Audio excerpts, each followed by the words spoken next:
coughing technique for a COVID positive patient would be taking a deep breath into your chest.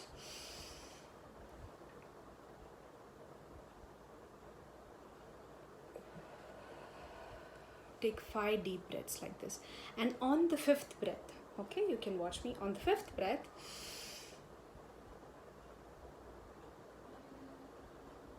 you cough out either under a cloth or on your sleeve at your elbow, not into the air.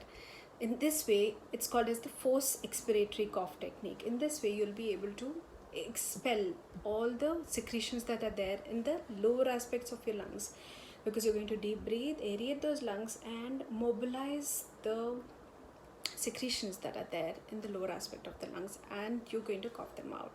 I hope this tutorial has helped you, and please do comment and let me know if you have any questions. Thank you for watching.